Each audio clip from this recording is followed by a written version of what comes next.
Bonjour et bienvenue dans notre nouvelle émission Impact Live, le rendez-vous de la proclamation de la bonne nouvelle.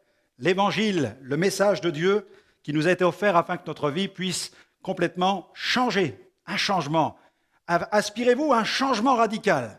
Est-ce qu'au plus profond de vous-même, vous n'avez pas ce désir que quelque chose puisse changer? Pas seulement des petites choses concernant la vie quotidienne, mais un vrai changement. Ne rêvez-vous pas d'une vie qui soit placée sur une trajectoire qui va manifester un véritable changement, une transformation complète. Vous rêvez d'un changement radical dans votre vie, eh bien la Bible vous permet de vivre cette transformation. J'aimerais vous parler d'un langage, le langage de l'amour. Le langage de l'amour, et Jésus fut un expert en la matière, car il est le Fils bien-aimé. Il est le Fils de l'amour de Dieu. Nul n'a parlé aussi bien le langage de l'amour que Jésus. Et ceux qui ont goûté à cet amour, eh bien, n'hésitent pas à le proclamer, mais aussi à le chanter. D'ailleurs, je vous propose d'écouter Marie Gauthier. Marie Gauthier qui chante ce chant intitulé « Besoin d'amour ». Vous avez besoin d'amour? Alors, c'est le moment, vous allez en recevoir. On se retrouve dans quelques instants.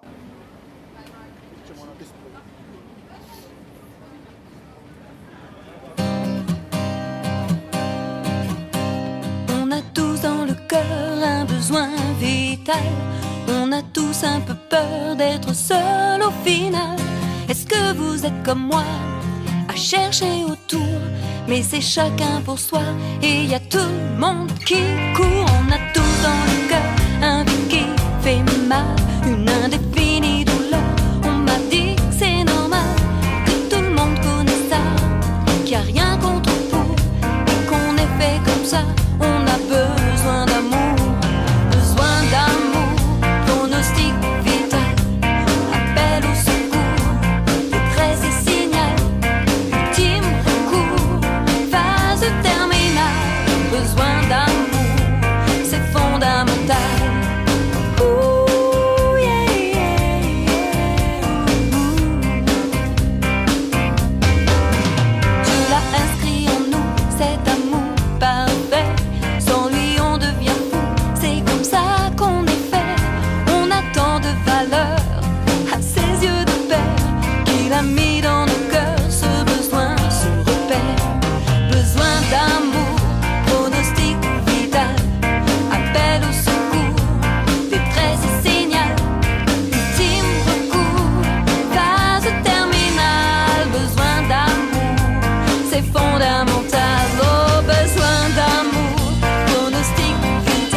Du péché, du dégoût, il a bu le venin. Y a pas de plus grand cœur que de donner sa vie, comme l'a fait le Seigneur pour aimer ses amis.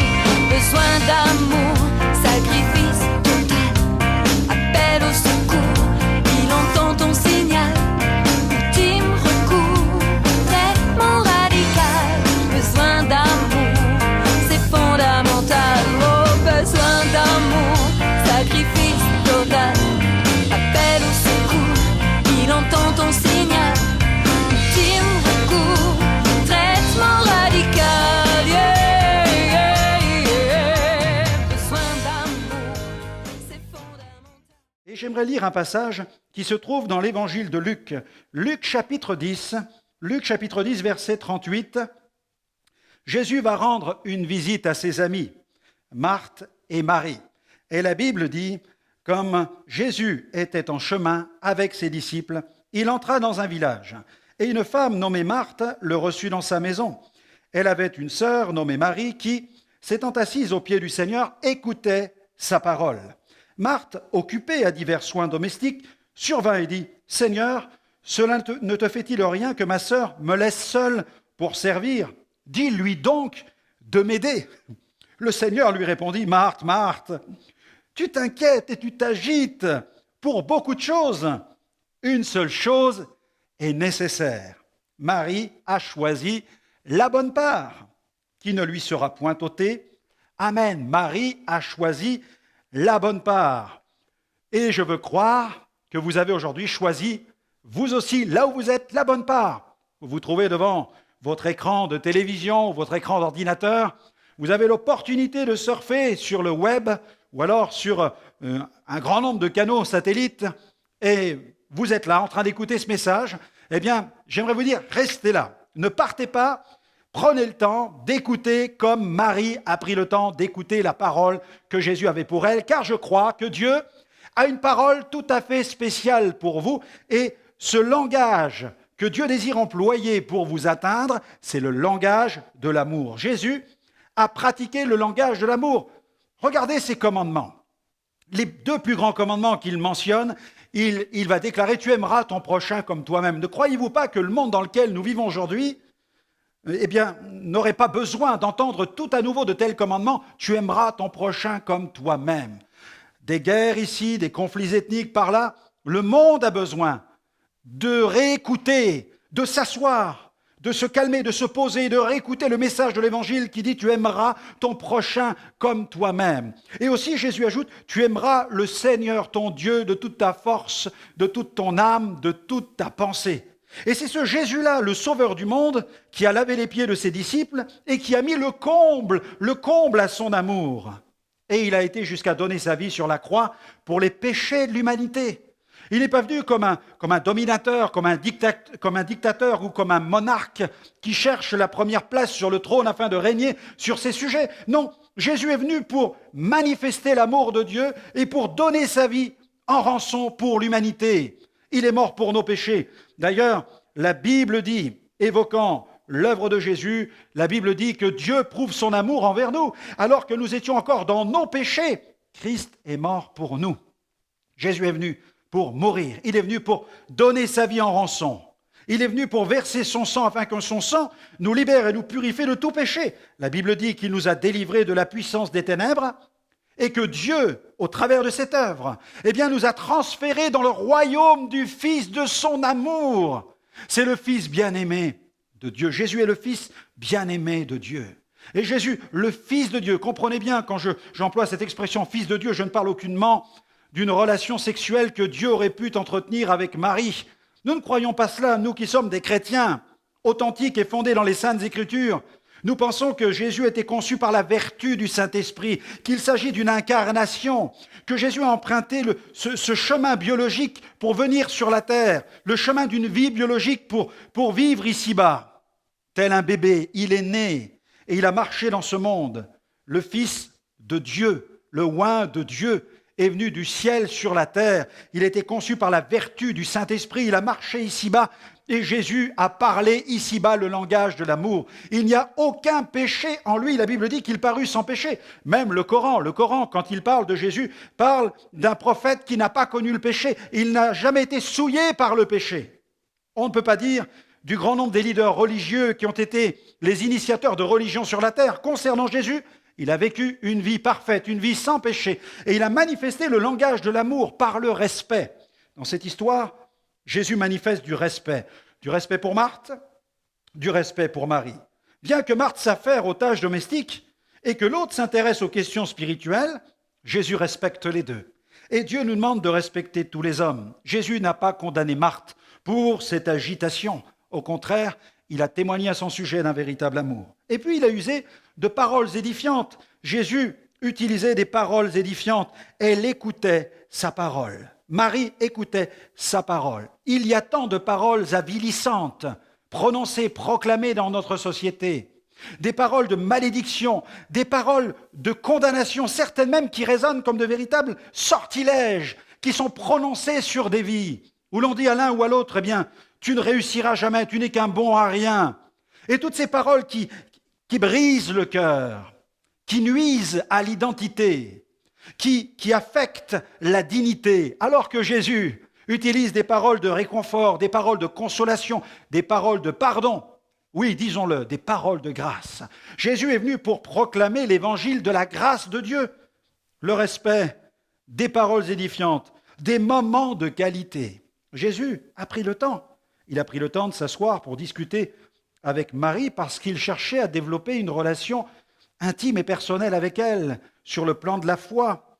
Il s'est mis à l'enseigner, elle s'est assise aux pieds du Seigneur pour l'écouter. C'est la position des disciples, s'asseoir pour écouter, à l'écouter comme les disciples doivent écouter. Et Jésus a pu enseigner les vertus, les valeurs, le contenu du message du royaume de Dieu. Il a pu le déverser dans ce cœur qui était comme un vase prêt à recevoir cette huile de bénédiction. Et puis des cadeaux. En effet, Jésus est venu. Il a parlé le langage de l'amour, le respect, des paroles édifiantes, des moments de qualité et des cadeaux, puisque Marie a choisi la bonne part. Là, il y avait un cadeau de Dieu pour elle. Lorsque nous écoutons le message de Dieu, c'est un véritable cadeau divin que Dieu nous donne. Et Jésus est le cadeau divin par excellence. Il a été donné à l'humanité. Il s'est donné en rançon pour nous. Il a donné sa vie sur la croix. Il a donné le Saint-Esprit. Il a fait des dons aux hommes. Il a aussi donné des guérisons dans le cadre de son ministère terrestre. Il a donné des délivrances. Et il a donné le pardon des péchés. Alléluia! Il veut vous donner ce pardon. Vous ne pourrez jamais le mériter. Vous ne pourrez jamais l'acquérir. Il a versé son sang pour vous l'offrir. Il a payé pour que vous puissiez le recevoir. Et il a donné des conseils. Jésus a conseillé Marthe et il a conseillé Marie. Il a conseillé les deux. La première l'a écouté. La seconde était perdue dans le flot de l'agitation. Qu'allez-vous faire? Vous perdre dans le flot du trafic sur Internet, dans le flot des nombreux canaux de télévision? Qu'allez-vous faire? Vous perdre dans le flot de vos pensées, de vos questionnements, de vos tergiversations? Cessez de vous agiter. Calmez-vous tout simplement. Écoutez le message de l'Évangile. Jésus se tient près de vous.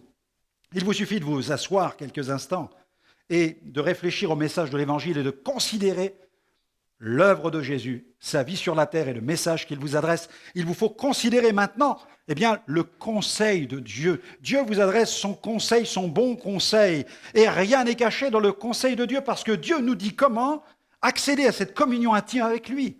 En reconnaissant notre mentalité, les défauts de notre mentalité. La Bible en parle comme étant véritablement du péché, c'est-à-dire une prison, une séparation, un enfermement. Nous sommes séparés, coupés de Dieu à cause de notre nature charnelle, à cause des péchés, à cause de cette nature qui agit dans nos membres et qui nous empêche d'être libres. Mais Jésus vient pour nous libérer, afin que notre oreille s'ouvre, que nous écoutions sa voix et que notre vie puisse véritablement changer. Et que le message du royaume de Dieu puisse pénétrer notre existence. J'aimerais prier pour vous, là où vous êtes, parce que vous êtes assis, et j'aimerais prier pour que vous puissiez entendre maintenant dans le secret de votre cœur cette voix du Maître qui résonne et qui vous appelle à vous donner tout simplement à lui. Là où vous êtes, faites cette prière et dites, Seigneur, je viens à toi avec mes fautes, avec mes transgressions, avec mes agitations, mes tergiversations, mes questionnements intérieurs. Seigneur, pardonne-moi, purifie mon cœur, lave-le de tout péché. Viens établir ton règne dans ma vie. Change ma vie afin que je devienne une nouvelle créature et que je ne sois plus jamais la même personne. J'aspire, Seigneur, j'aspire à une vie changée, j'aspire à une vie dans l'éternité, j'aspire à une vie éternelle. Au nom de Jésus, Amen. Amen. Eh bien, cher ami, cette prière, Dieu l'a entendue, croyez-le, et elle n'est que le début d'un chemin nouveau et d'une vie nouvelle. Je vous encourage à poursuivre l'écoute de nos émissions. Vous pourrez progresser dans cette connaissance du vrai Dieu et du Sauveur Jésus. Que Dieu vous bénisse et à bientôt.